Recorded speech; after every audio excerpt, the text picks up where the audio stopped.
Bom dia, sexto ano, tudo bem com vocês? Nós vamos começar a nossa semana fazendo a correção de algumas atividades do nosso livro de gramática. Semana passada eu pedi a vocês que fizessem a resolução das atividades das páginas 111 a 116 do livro de gramática. Peço que vocês peguem o livro de vocês, abram aí na página e vamos fazer a correção, tá bom? Primeiramente, as atividades começam sobre a classe de palavras numeral e depois sobre a acentuação dos monossílabos, tá bom? Primeiro, na questão número 1, nós temos um texto, As Incríveis Viagens de Marco Polo e do Árabe Ibn Battuta. Leia o texto e responda as questões. Quando se fala das grandes viagens da história, o primeiro nome mencionado é o de Marco Polo, comerciante de Veneza que, na segunda metade do século XI, percorreu quase toda a Ásia até se fixar na China, onde se tornou amigo do imperador e viveu por alguns anos. Ele escreveu um livro contando como era a Ásia. Graças a seu livro das maravilhas, os europeus tomaram conhecimento das riquezas que existiam no outro lado do mundo. Marco Polo faleceu aos 70 anos, em 1324.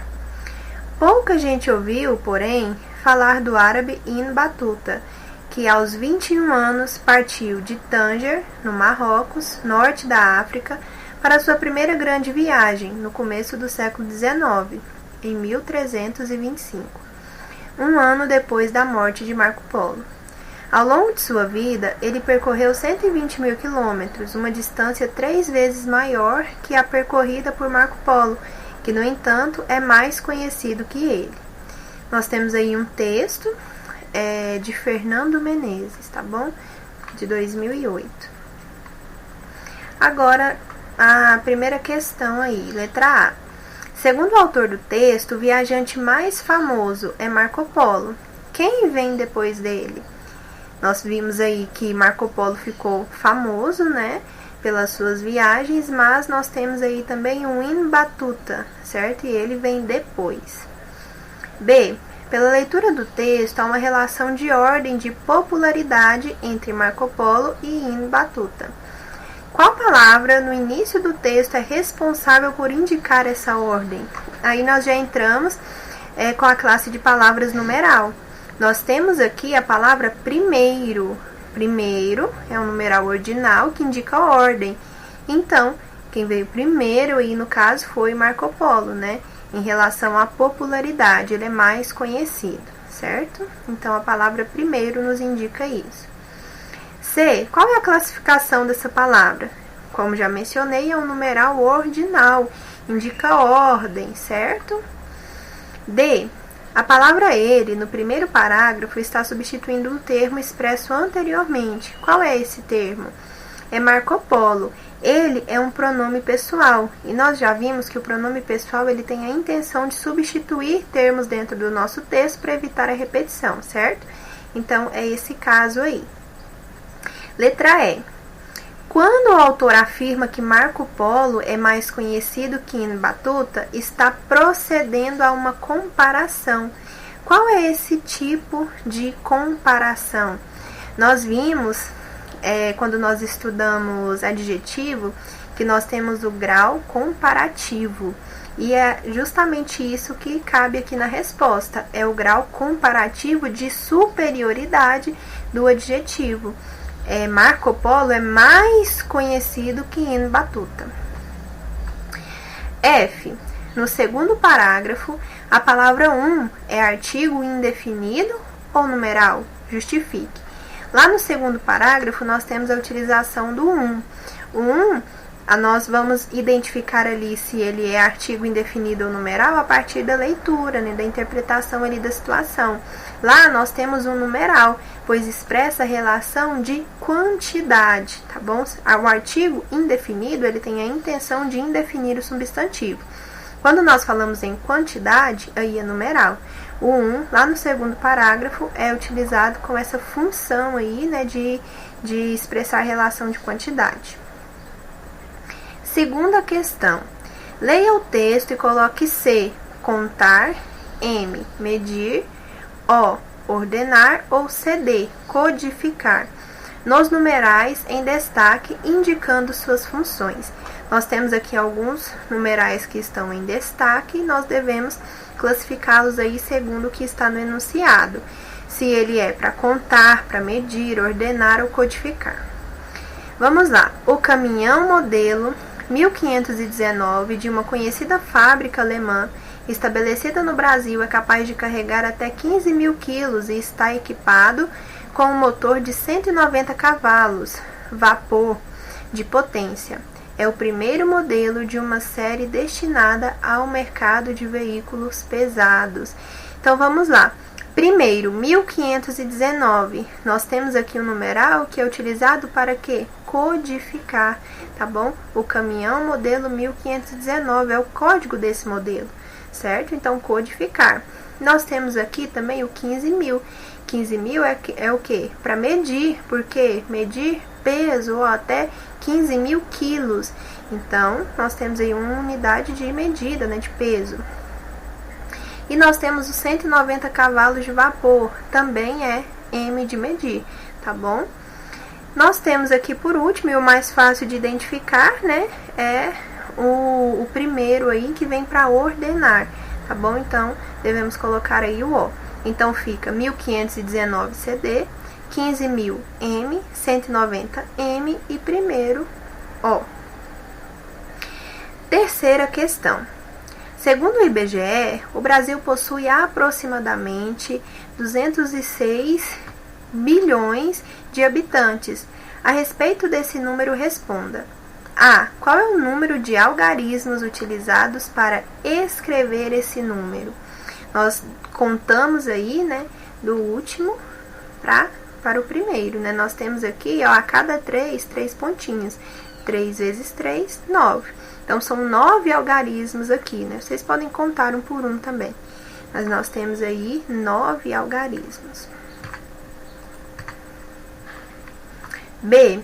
Quais algarismos utilizamos para representá-lo? Nós temos aqui o 0, o 2, né? Vamos voltar aqui. O 2, o 0 e o 6, certo? Então, são esses 3 algarismos aí. Então, utilizamos o 0, 2 e 6. C. De que outra forma poderíamos representar esse numeral? Nós temos ali a utilização de algarismos para representar esse numeral, mas poderia ser através da escrita, né? Escrevendo-o por extenso, 206 milhões. D. Nessa informação, esse número foi utilizado para contar, medir, ordenar ou codificar? Foi utilizado para contar a quantidade de habitantes que nós temos aqui no Brasil, tá bom? Quarta questão. Complete o texto abaixo com artigos definidos, indefinidos ou numerais, quando necessário. Então, aqui a partir do contexto, nós podemos ver aí qual deve ser utilizado, tá bom? Sou um homem feliz. Nós temos aqui a presença de numeral, certo? Sou um homem feliz. Amo muito a minha família e tenho a casa dos meus sonhos. Aqui um artigo definido. E, voltando aqui, o primeiro não é numeral, é artigo indefinido, tá bom? Sou um homem feliz. Então, artigo indefinido e depois artigo definido. Nela há um quarto grande para mim e minha esposa e outro para nosso filho. Um quarto aqui é a quantidade, tá bom? Ao contrário do anterior. E outro para nosso filho. Além disso, temos uma cozinha, um jardim, um quintal e uma varanda. Esses aí também são numerais, tá bom? Então, 3, 4, 5, 6 e 7 numerais, 1 e 2 nós temos artigos, tá bom? Um indefinido e outro definido. Porque aqui está falando da quantidade de cômodos que tem na casa. Então, vamos para a questão. No texto da questão anterior, em quais lacunas você empregou numerais? Como nós já acabamos de mencionar, 3, 4, 5, 6 e 7. Nas lacunas de 3 a 7. Quinta questão. Nas frases seguintes, os numerais não foram empregados no seu sentido usual, ou seja, não representam quantidade. Entretanto, todas estas orações fazem sentido.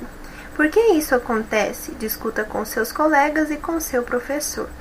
Nós temos aqui 60 num bar, 70 sair, sem pagar, aí manda a polícia vir te buscar. Nós temos aqui números, quando nós falamos aí, pronunciamos os nomes aí desses numerais, né? Nós conseguimos completar aqui e entender essa frase. Mas esses números aí, esses numerais, esses algarismos não estão representando aí um numeral, quantidade e ordem. Vamos ao outro exemplo. 20 buscar, sem demora, 60 e vamos embora. C. 70 me passar, passe sem atrapalhar. D. Estou rezando um terço para encontrar um meio de ser feliz. Eu sou humilde mais. Eu sou humilde, perdão. F. Vendo apartamento 3/4. Então, a pronúncia serve muito bem aí para completar, né, a ordem, o que está sendo dito aí nesses enunciados, nessas orações, né? Nessas frases, o sentido não se perde devido à semelhança fonética, a semelhança do som, né, entre os numerais e as palavras que eles estão substituindo. Então, nós temos a utilização aí de numerais no lugar de outras palavras, porque o som aí é muito semelhante, né, chegando a ser idêntico, por isso que nós conseguimos compreender bem aí o que cada oração aí quer dizer. Sexta questão. Muitas expressões idiomáticas utilizam numerais. Em outros casos, os algarismos são utilizados para descrever situações, objetos. Pense no que significam e como podem ter surgido essas expressões. Aí nós temos A. Ele a conquistou com uma conversa 171. B. Quero que ele vá para os quintos dos infernos. Temos aqui o numeral, né? Quintos. Fracionário. C. Quando criança, Van nunca pintou 7. D. Lucas vive a 1000. Letra E. Em matemática, sou um 0 à esquerda. Vamos lá, primeiramente, né? O que são aí essas expressões idiomáticas? São expressões em que o significado ultrapassa aquilo que está dito ali, né? E nós temos aí os algarismos, mas eles têm um significado diferente, né? Por exemplo, essa primeira, ele a conquistou com o converso no 71. 71 é aquele malandro, aquela pessoa mentirosa que não é muito confiável, né?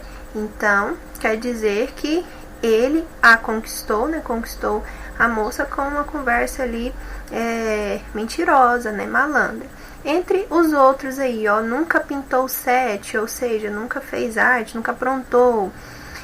Enfim, um 0 à esquerda, né? Em matemática, sou um 0 à esquerda, ou seja, não sirvo para nada, não dou conta. Então, são os numerais aí utilizados, mas com uma intenção aí diferente, né? E vai muito aí pelo contexto.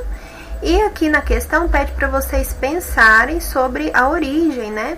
Como podem ter surgido essas expressões? São respostas pessoais, você pode escrever aí no cantinho, tá bom? Não tem linhas, mas tem um espaço aqui em que você pode escrever, ou naquele espaço ao lado que tem linhas no Tome Nota, tá bom? 7.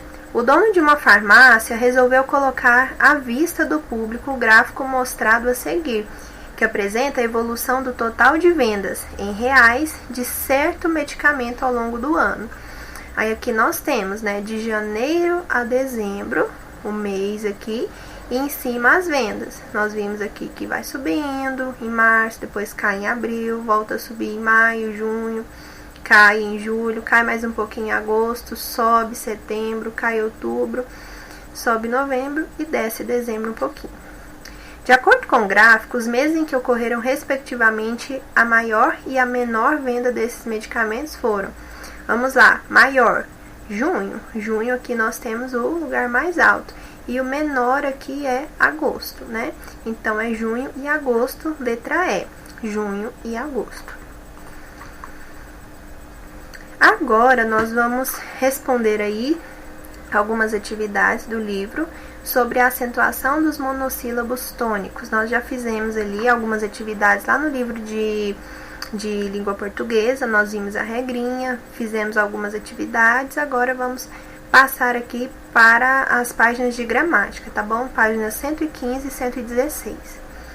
Primeiro, como vimos no capítulo 4, as palavras com apenas uma sílaba são chamadas de monossílabas. Mono, uma sílaba. Essas palavras podem ser pronunciadas de maneira fraca ou um pouco mais forte. Por isso, são classificadas como átonas, aquelas que são pronunciadas fracas, ou tônicas, as fortes. Observe essa distinção na leitura das palavras destacadas no texto a seguir.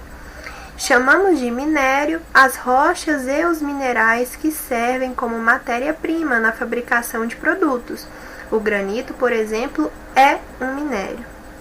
Observem que nós temos aqui o E e o E destacados. Então, há uma diferença aí na pronúncia. Qual dessas palavras é pronunciada de maneira mais forte? A letra E, né? A palavra é. A palavra é. B. Como se classifica essa palavra? É um monossílabo, tem uma sílaba só, e é tônica, ela é forte, tá bom? Enquanto a outra é um monossílabo átono. 2. Agora leia estes monossílabos tônicos. Já, lá, paz, pé, ré, res, pó, nós, vez, nu, luz. São todas palavras monossílabas, possuem apenas uma sílaba. Que regra de acentuação gráfica podemos formular para os monossílabos tônicos com base na observação dessas palavras? Nós vimos aqui que as monossílabas tônicas, que são, né, que tem aí, são terminadas em A, E e O, estão acentuadas. As que terminam em U não são, nós não temos nenhuma aqui com I, né? Então, essas palavras, as monossílabas tônicas terminadas em A, E e O, são acentuadas. E nós vimos essa regra lá no livro de língua portuguesa, tá bom? Então, acentuam-se os monossílabos tônicos terminados em A, ou As, E, Es ou O, Os. E nós temos aqui também a acentuação das palavras proparoxítonas, também uma regra que nós vimos lá no livro de língua portuguesa, já fizemos atividades sobre, agora vamos fazer as do livro de gramática. Primeira questão. Entre as palavras a seguir, identifique as proparoxítonas. E o que são palavras proparoxítonas? Nós vimos que algumas palavras são classificadas em oxítonas, outras paroxítonas e proparoxítonas. Oxítonas são aquelas palavras que têm a última sílaba tônica. Paroxítonas são as penúltimas e proparoxítonas as antepenúltimas. E aqui nós vamos identificar as proparoxítonas, tá bom? Que tem a antepenúltima sílaba como mais forte.